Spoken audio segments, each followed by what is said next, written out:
So I've called this lecture Nuclear Power's Falters, and this is really just my experience because I started in the nuclear industry in the 1980s, and I could see the impact on where I was in the nuclear industry and what things were happening from political events around the world, and the fact that the optimism that was there and the growth of nuclear power that occurred earlier in the part of the 20th century was starting to falter. And most of these were due to political decisions and external events that were affecting the industry.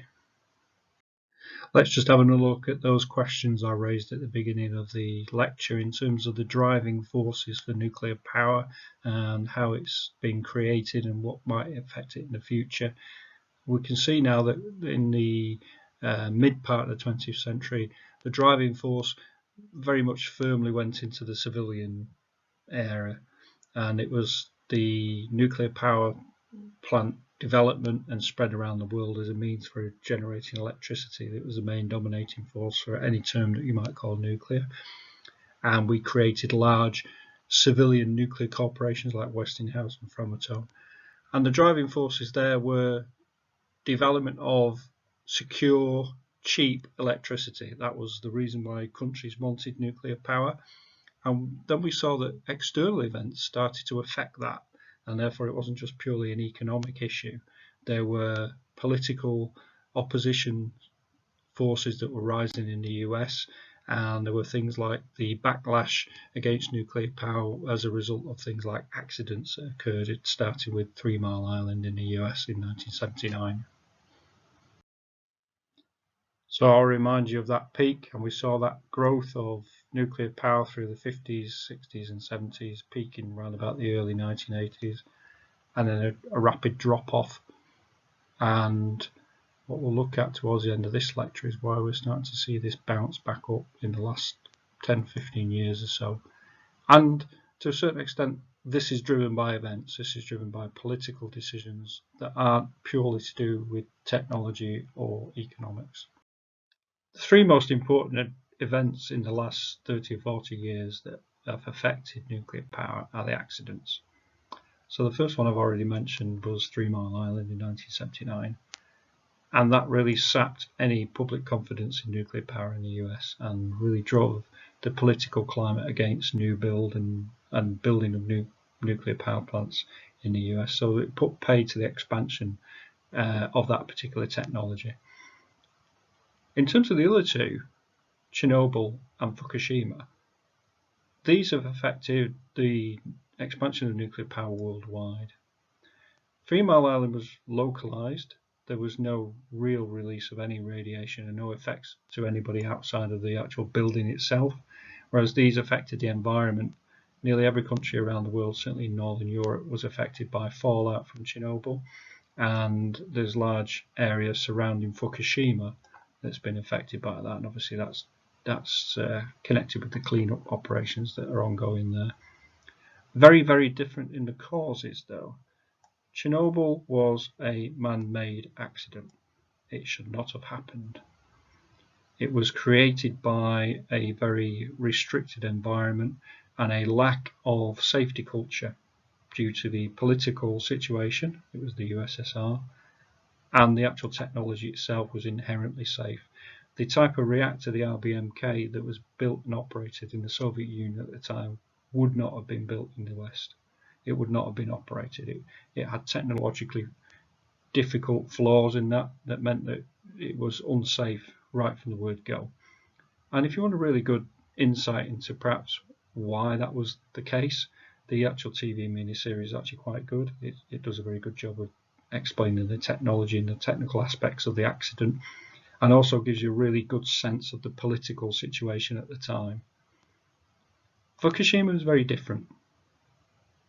Fukushima was an unforeseen event, or rather the combination of 2 natural disasters occurring at the same time at a very high level of magnitude. A very large earthquake followed by a very large tsunami.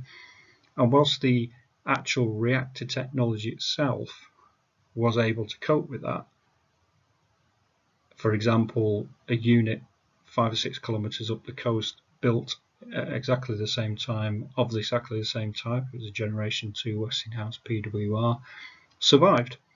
And also on the Fukushima site, 2 later reactors that were built on slightly elevated ground survived. The problem was the secondary systems were not designed in such a way to withstand the combination of the effects. Now what happened was the Japanese government and the reactor operators reacted very quickly and brought into play their action plan, and they reported it around the world so everybody knew what had occurred. And the actual official figures for Fukushima are that as of today, there are 0 deaths from any radioactivity that have occurred due to Fukushima. Not the case in Chernobyl. There were a lot of deaths because they didn't have a proper action plan, they didn't deal with it properly. Doesn't mean to say there aren't the effects from the Fukushima accident.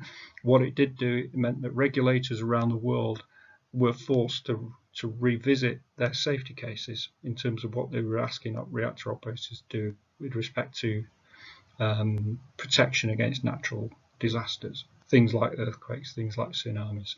So in the UK, our regulator, for example, asked the operator of our nuclear power plants, EDF, to revisit the safety case and perhaps look at some possible changes that might be made to toughen up the protection against any natural disaster that might occur in the UK. So it did have an effect, and it had an effect such that reactor operators around the world were able to learn from the experience, whereas we weren't able to do that from Chernobyl because we were closed out and we weren't given access to the information. We're going to concentrate on the UK now and think about what those events had in terms of political effect, but also some of the economic drivers that existed in the preceding decades, or the last decades of the 20th and first decade of the 21st century, the 1990s and the 2000s. At the time, the leader of the country was Prime Minister Blair, and in terms of the industry, it was a bit of a stagnation. I was working for what was called British Nuclear Fuels at the time, and it started to go through a transition phase. We saw privatisation and we saw changes within the generating electricity industry. And in the UK, really, nuclear was starting to bottom out. The government wasn't overtly against nuclear. They'd made this statement here that although it didn't produce any carbon dioxide, it was an unattractive option because of things like nuclear waste. At the time, the price of gas had plummeted. It'd gone down a lot, and therefore new power generation was being based on gas. It was called the dash for gas. It was happening in the US as well with the opening of shale gas, and therefore things like nuclear can't compete with a very, very fast-paced, low-priced fossil fuel like gas.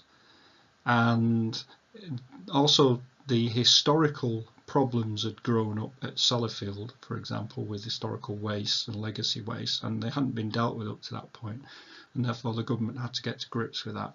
And we saw the creation of organisations like the Nuclear Decommissioning Authority in the early 2000s that would deal with that and get to grips with dealing with legacy waste and decommissioning. So a time of change, but I suppose pessimistic and slightly negative in terms of the UK. So as I showed you and spoke about in the earlier slide, big changes in the 1990s and 2000s that affected the whole of the nuclear industry in terms of the political structure and also the economic structure, the way in which nuclear was financed and run, and some big organisations were broken up and changed. So up to the end of the 1980s, the electricity within the UK was generated and supplied by the Central Electricity Generating Board, which was a state-run organisation. In the 1990s, that was broken up and the various bits were privatised. So the nuclear industry moved into an organisation called British Nuclear Group and Powergen, and therefore effectively the nuclear power stations were being run by a private contractor. There was a organisation called British Nuclear Fuels that ran all the fuel services, so it ran Sellafield, it ran the fuel manufacture plant and the reprocessing plants. That was broken up into different bits as well. That was when the creation of what was to become the National Nuclear Laboratory, which is the organisation I used to work for, that was created at that point in the early 2000s. And to oversee all of the licensed site and to oversee the decommissioning of legacy facilities, the Nuclear Decommissioning Authority was created. And they were tasked and have the responsibility for anything on a nuclear site that isn't a power station is effectively owned by the NDA, and it's run by a contractor. So there was a contractor for Sellafield site that was set up, but Sellafield site became the property of the NDA, and therefore the NDA was responsible for decommissioning all the old facilities. So that dealt with essentially the problem of nuclear waste in terms of who was responsible and what was going to happen with it. The effect of privatising nuclear power meant that essentially it was purely economic. At the time, like I said, the economics were very much in favour of things like gas power stations. There was a lot of power stations that were built based on gas because it was very cheap at the time, and therefore any new nuclear could be built but would have to make a purely economic case. There was no strategic driver, there was no government policy in favour of low carbon or anything like that.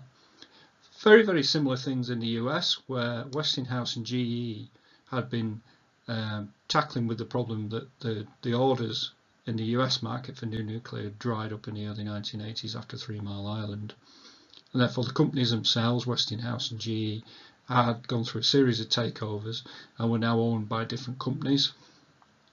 And also some of the early power stations and some of the early fuel cycle facilities were starting to be decommissioned as well. So a similar situation to Sellafield was there's a big site in the US called Hanford, where all the reactors and fuel cycle facilities were for the early weapons program. They'd been shut down for some time, and therefore they had all these legacy waste to deal with. Wasn't the case around the world, of course. In France, it was business as usual. There were new nuclear power stations built in the 1990s, and France continued to be the worldwide advocate and champion for nuclear power, and had pushed its generating capacity up to over 80% in terms of nuclear.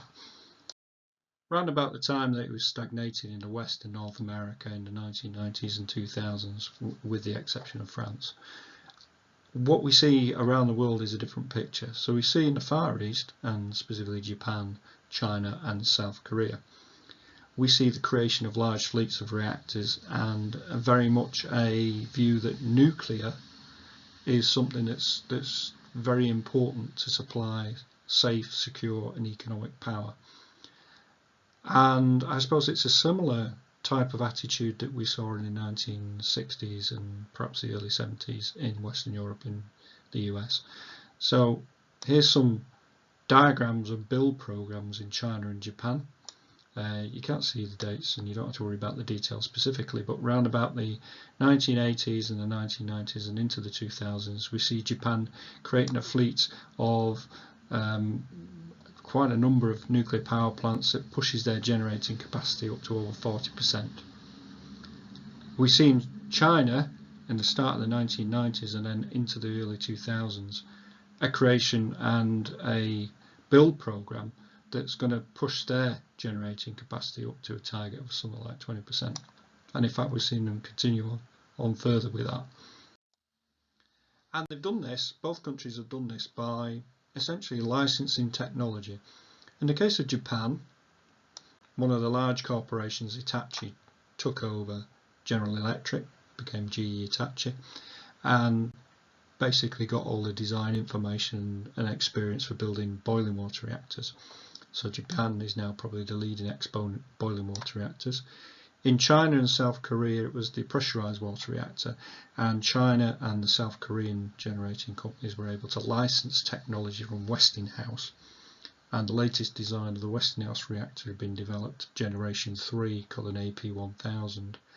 The Chinese created a CPR, Chinese pressurized water reactor, and South Korea invented and created a AP1400, which was a souped up version of an AP1000. And so these countries are building their own reactors using government funds to do it. Same with South Korea.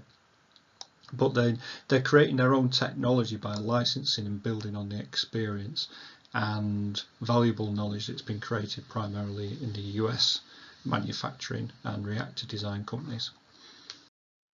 I've mentioned the AP1000 a few times there, and the AP1000 stands for the Advanced Pressurized Water Reactor 1000. The 1000 being the capacity in gigawatt electric, in other words, how much power it is able to generate. And I suppose the experience that Westinghouse gained from building a lot of nuclear reactors in the US, plus also being able to sell that technology overseas, is that they'd realised they can make a better design. So the Generation 3 reactors was built on the experience of the Generation 2 reactors. And they could look at the actual design of not only the power systems but the reactor itself and get much more improved thermal efficiency, and think about what changes might be necessary for governments and also electricity generators to accept the technology based on passive safety systems.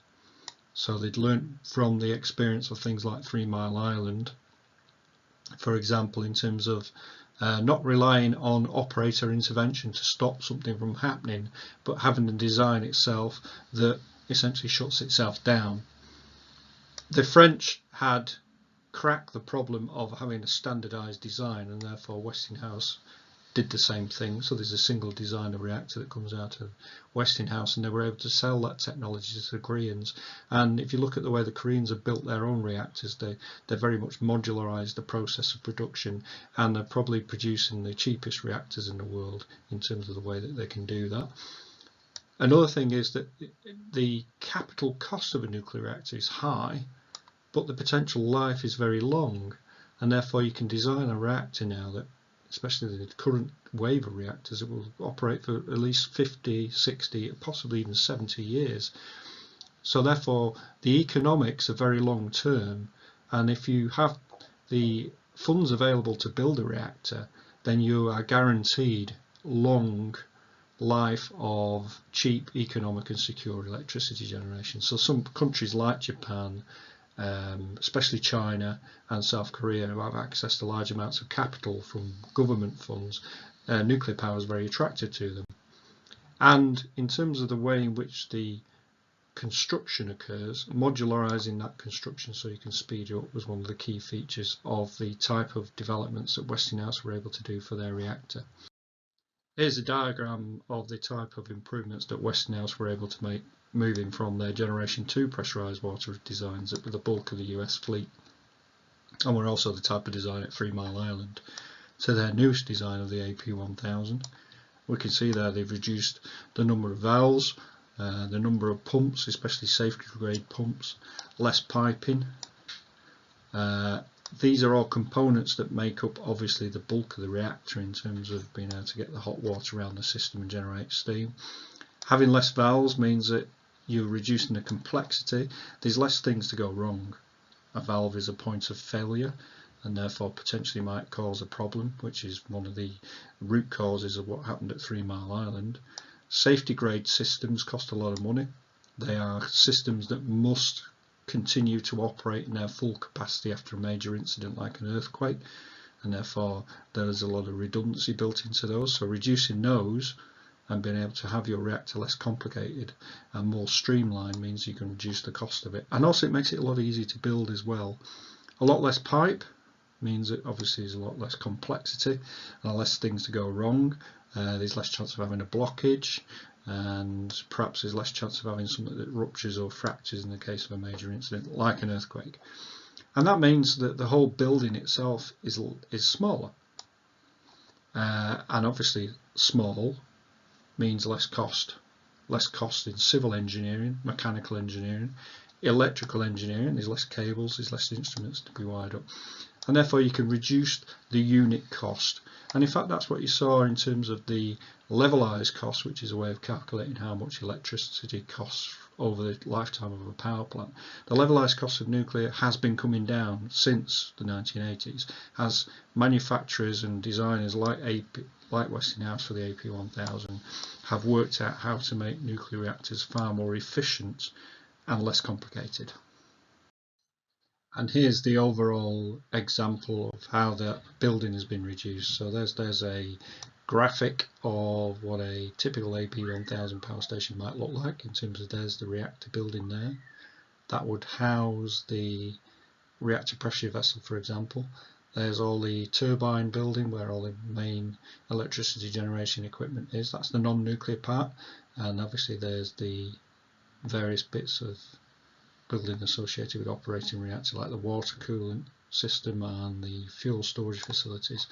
And here's an example. There's a Westinghouse Generation 2 reactor in terms of a plan. Again, there's the reactor housing there, and there's all the associated buildings around it that need to keep it going, and there's a plan of an AP1000. So the reactor itself, in terms of the building, is about the same size, although the amount of power that comes from an AP1000 is probably about 25-30% greater than you would get from a typical Generation 2 reactor, which would probably be about 700 or 800 megawatts, for example.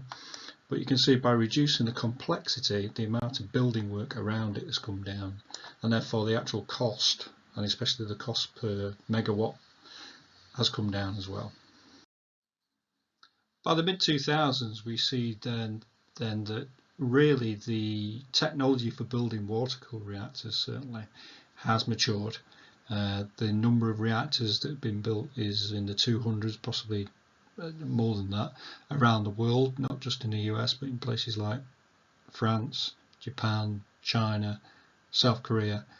And therefore the knowledge and expertise on how to make these reactors have got to the point at which we were able to build the reactors very fast. So in South Korea, for example, 5 years was the time that was taken to build some of their reactors in the early 2000s, which is phenomenal really compared to previous experience. And we can see that in terms of safety systems, in terms of complexity of the reactors, the later generation of the reactors, Generation 3, are much better than Generation 2. In the UK, there's been no new build since Sizewell B. Sizewell B was built in the early 1990s. There was no nuclear capacity, no plans for any nuclear capacity. Essentially, we'd gone into decommissioning mode, and we were thinking through Prime Minister Blair's tenure of essentially just shutting down the nuclear industry, because it was all about economics, and competing with cheap gas for electricity generation was virtually impossible. And even wind and solar and other generating electricity technologies were very difficult to compete with that, and therefore it was all about gas-fired power stations. Of course, what we see in the late 2000s, and certainly in the recent decade in the 2010s, is a very, very different picture. And we see in the late 2000s in the UK is different leader of the country, Prime Minister Brown, takes over. And within the space of probably about 3, 4, 5 years in the UK government, from the energy white paper that Tony Blair had produced in 2003 that created the NDA, to another white paper in 2008, was a complete shift in emphasis of government strategy.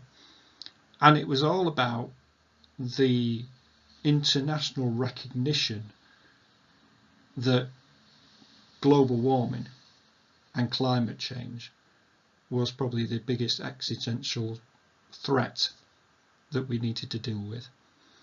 And therefore the traditional view of it doesn't matter how much it costs, if it's cheap we'll build it, in terms of power generation, meant that that wasn't probably the best thing to do, and therefore governments around the world started to realise that they had to think about different technologies.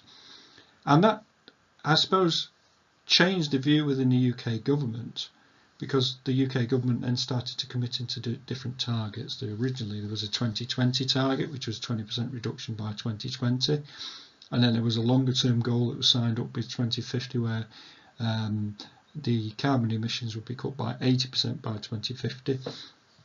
And Prime Minister Brown came out with a statement in the Energy White Paper that said that nuclear had to play a key role in this because it was low carbon, and it was definitely seen as a replacement for coal-fired power stations that the UK had a lot of at the time, and perhaps allowing us to move into and take away some of that generating capacity from gas, and therefore starting to reduce fossil fuel and carbon emissions from electricity generation. The economic context has changed.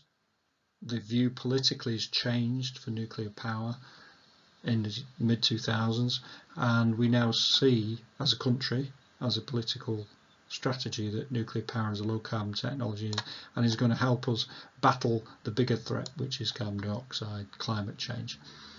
And the government wants to maintain nuclear, and therefore it wants new nuclear power stations. It doesn't want the effective level of nuclear generation to go down. The UK has always been between about 20-25% of its capacity has been nuclear power stations. If that was to drop, it would have to be replaced, and the only interim technology to do that would be gas, which would then lead to an increase in CO2 emissions. But the political landscape has changed a lot since we built our first nuclear power stations and our second generation, the AGRs, which were built effectively with government subsidies through the Central Electricity Generating Board. And the government doesn't want to go back to that because the political landscape has changed. Remember, the electricity generating industry has been privatised, and it's private companies that run that now. So there's a mismatch of how do you build nuclear power stations without a government subsidy? How do you get privatised companies to come in and invest in a technology that initially is very expensive but in the long term earns a lot of money? And that is something that successive governments since Gordon Brown have been wrestling with in terms of how to promote that. Subsequent governments since Gordon Brown have continued with this policy that was created in the late 2000s. 2010 coalition government again promoted the idea that new nuclear build was something the UK wanted, but it was energy companies, it was the commercial sector that was going to do that. There would still be normal planning and project planning processes in place, although this was to change. By the end of the coalition government, a new method had been created called the Generic Design Assessment. It streamlined that a lot, and very clear policy statement that there would be no public subsidy. In other words, government money would not be used to kickstart and fund new nuclear. It would have to compete in a way that any other power generation technology did as well. Continue to reinforce this through energy statements to Parliament, saying it's got an important part in the future energy mix for a low carbon generating capacity in the UK. Now, the way that the government was able to create a favourable economic condition for people to view new nuclear as something that might be worth investing in is an agreement of what's called a strike price. And a strike price is a future guarantee of the amount of money that you'll be able to sell your electricity to. So in the UK there's privatised generating companies, people who run power stations. There's a national grid that buys the electricity from the power generating companies, and then there's the distributors, the people who supply electricity to people like ourselves in our houses or to industry. And the national grid agrees to buy from the generating companies at a certain price, such that there's sufficient electricity to be distributed to our houses, our factories, our offices through the supply companies. And that's done through what's called a strike price. And you can look up on Google, you can find out what the current strike price is for energy in the next 6 hours, the next 24 hours, for example. Now, if you're going to build a nuclear power station, it's going to take you many years to do that. And therefore, basing your economic decisions and your commercial decisions on a strike price that's tomorrow or today at 12 o'clock, for example, is not very good. It's particularly risky. You don't know what the strike price is going to be. So the government guaranteed a strike price for companies that would like to build nuclear power. In fact, they did it for other technologies as well, for example, wind and solar. At the time, they agreed a set of strike prices. And so therefore, the first company that proposed building a nuclear power station in the UK, which is EDF Energy, which is the company that runs our advanced gas reactors, they got an agreed strike price. And what that does for them is it guarantees a certain level of income over the life of the nuclear power station. And the way it works is this. So the electricity price, the strike price, is this line here, and it's guaranteed. So if, for example, the daily cost of electricity, the amount of money, the strike price that the national grid is asking for electricity is below that, in reality that electricity generator would make a loss because it's not able to sell to the grid at the price that it's essentially calculated it needs to be able to make for break even and for a profit. So therefore in that situation the government makes up the difference. So in other words, if for some reason the electricity is extremely low in terms of the cost, the government is making up a difference there. Now on the flip side of it is that if the market price rises higher, there's a huge demand and there's not much capacity, then the price goes up, and in reality if that was left to a purely commercial situation, the person generating electricity obviously makes a very big profit. Now in that case then the generator, in the case of nuclear power, EDF Energy, would give the money back to the government. So in other words, if the overall average price of the electricity is about the strike price, the balance is that the government doesn't really cost it anything. Obviously if it's significantly below that, then the government has to pay, and likewise if it's significantly above that, the government would actually get some money back. So the important thing is to set that strike price at the right level, and there was a lot of negotiations that went on about what the correct strike price would be for the different generating technologies. So here's the strike prices that were agreed in 2015, which is the real major turning point for nuclear, but also non-carbon technologies as a whole, actually, because it really set the economic ground work and framework for how people would invest in this, because it set some consistency and certainty in terms of how much money an investor would get back, and therefore you could make a business case to build a particular generating station or perhaps install windmills or other solar panels based on future income. And the strike price that was created and agreed for EDF Energy for Hinkley Point C was this £92.50 per megawatt hour. So that was that line in terms of the guarantee. Any subsequent nuclear power stations that EDF would build would get a reduced price. So for example, there were some plans to build further power stations at Sizewell as well. Now compared to other technologies at the time, that wasn't the highest. So for example, offshore wind and other things like domestic waste burners and commercial, they were about £120 per megawatt hour. Onshore wind was a lot less, but then that's a lot cheaper technology. Things like large solar arrays were around about £80. And the current wholesale price in 2015, you can see, was actually quite low. It was around about 40-45.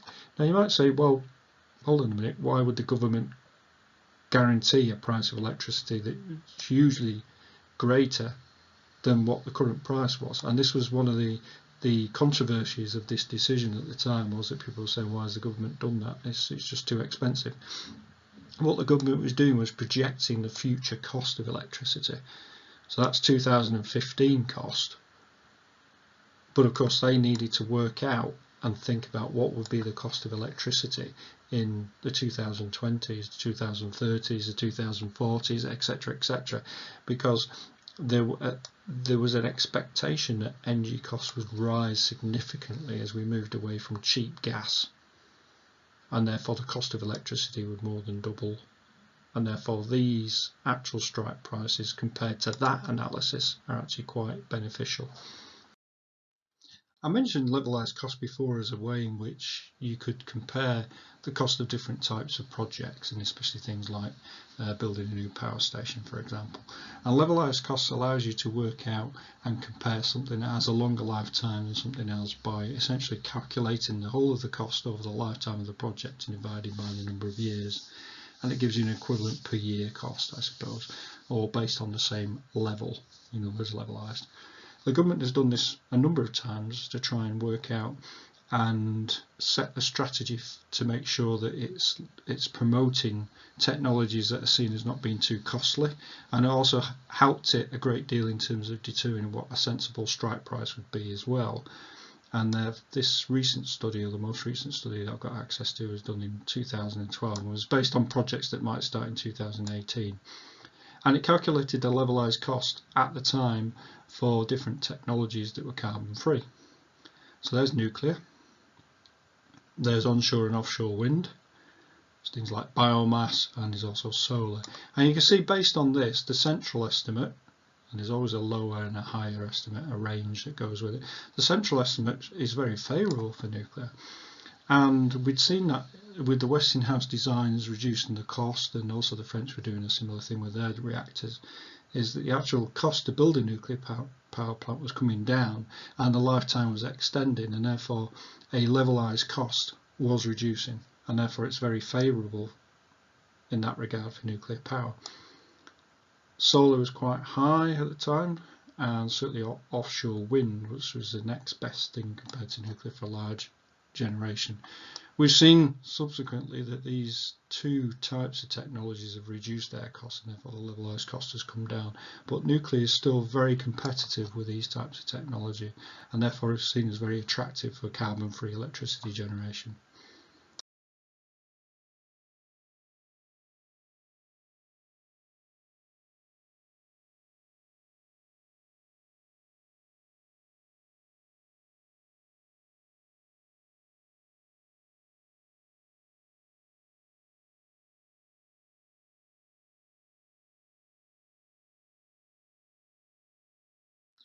The economic theory goes that if you build the first of a kind, it's going to be far more expensive than if you build the second, the third, the fifth, the nth of a kind for a particular type of facility, a plant, a nuclear power station.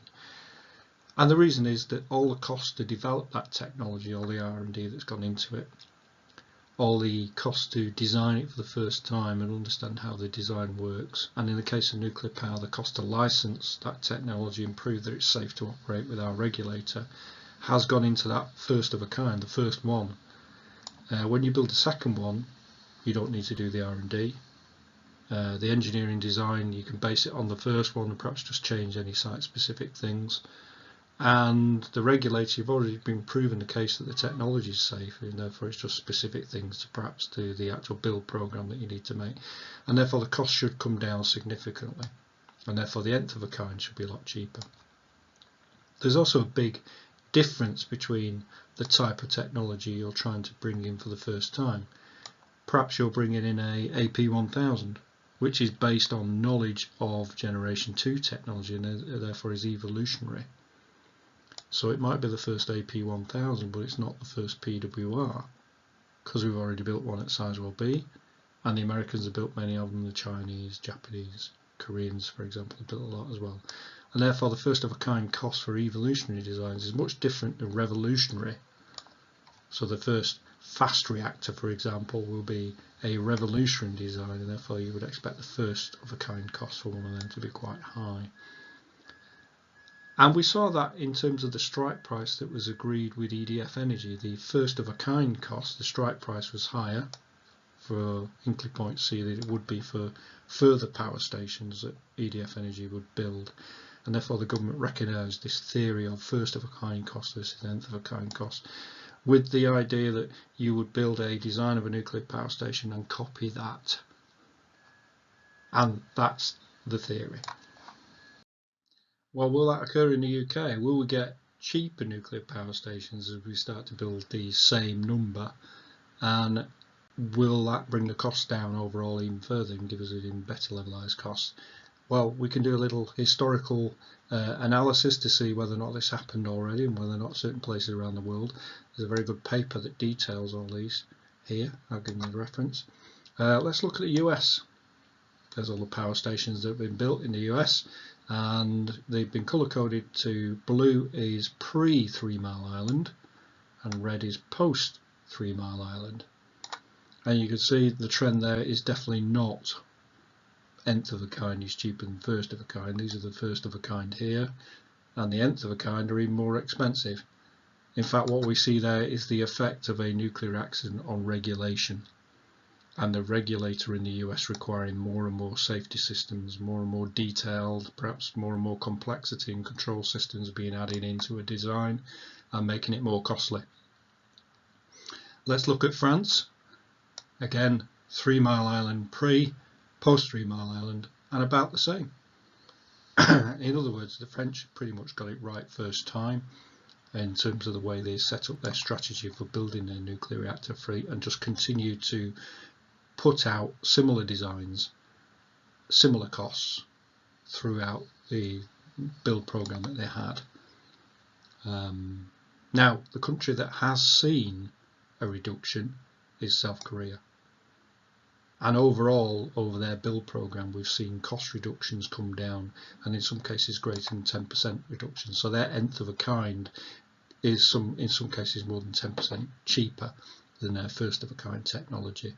And they've done that again by standardizing the engineering design, standardizing the manufacture process, and concentrating on modularization as well. So it can be done. The South Koreans have done it. The French, to a certain extent, have done it. If we follow the American pattern, then it will not be done. And in fact, the history of our AGR construction in the 1960s and 70s does tend to follow this trend, because we didn't stick to a standardized design. So one of the key and most important things we must do for any new build program in the UK is we must try and follow the experience of French and South Koreans in terms of standardizing our design. Well, that's the end of part 3, and we've come full circle from a high and a rise of nuclear power in the 70s through a dip in the 1990s and early 2000s, when nuclear was competing with cheap gas for electricity generation, to a view that nuclear again is a viable technology, one that could be built at reduced costs and is economic, but against a context of low carbon. So the reason we would build nuclear power stations now is not to generate electricity on an economic basis. We need to do that anyway, because we don't want too expensive technologies to solve our problems with climate change, but we do want technologies that are carbon free, and therefore competing technologies like gas, especially coal and oil, are definitely out. We don't want that anymore. So let's roll forward now. We've got strike prices, we've got a government strategy to look at how we can promote new nuclear in the UK. We've got history and experience from around the world on how we can make sure that if we build a fleet of reactors, we can keep the costs under control. Let's have a look in part 4 what the future of nuclear power is in the UK.